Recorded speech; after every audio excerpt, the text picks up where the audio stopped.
आगे बढ़ते हैं। असेंबली इंतखाबात में मिली शिकस्त के बाद अब बीजेपी आम इंतखाबात को लेकर अभी से तैयारी का आगाज करना चाहती है। दिल्ली के इंदिरा गांधी स्टेडियम में 23 तारीख को बूथ सम्मेलन का इनेकाद किया जा रहा है। दिल्ली बीजेपी सदर मनोज तिवारी ने कहा कि अमित शाह कारकुनान से बात करेंगे और जीत के लिए हिकमत अमली तैयार करेंगे। महानुभाव रचना ने मनोज तिवारी से बात की।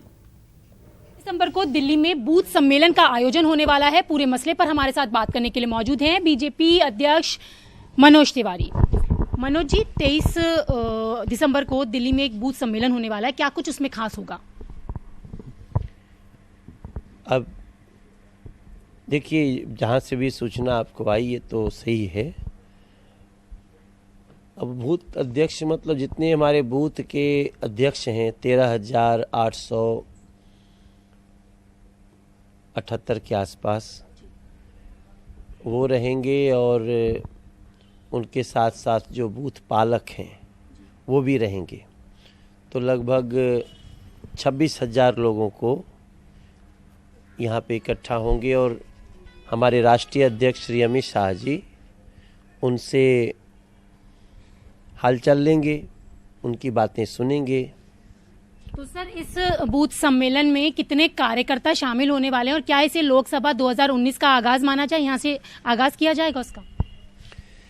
देखिए, हम तो हमेशा ही जो चुनाव होते हैं उनको ध्यान में रखते हुए कार्य करते हैं।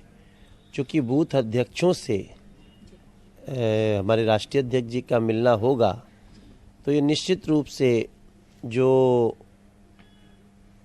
सबसे अंत तक किसी व्यक्ति की क्या समस्या है उसको हमारी पार्टी कैसे टेकअप करे, हम इस लोकतांत्रिक पद्धति में आगे बढ़ते हैं तो आप इसको तैयारी समझ ही सकती हैं। बस एक सवाल और है सर कि आम आदमी पार्टी और कांग्रेस के गठबंधन की बात यहाँ पर चल रही है, तो अगर ये गठबंधन होता है तो क्या बीजेपी पर कितना असर पड़ेगा और इसको लेकर बीजेपी की क्या तैयारियां हैं?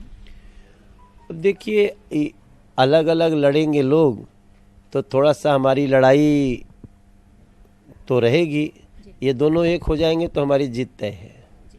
तो आपने देखा, ये थे हमारे साथ बात करने के लिए दिल्ली बीजेपी अध्यक्ष मनोज तिवारी, जिनका कहना है कि बूथ सम्मेलन से लोकसभा 2019 का आगाज किया जाएगा। कैमरा पर्सन वैभव के साथ मैं रचना, न्यूज़ 18 दिल्ली।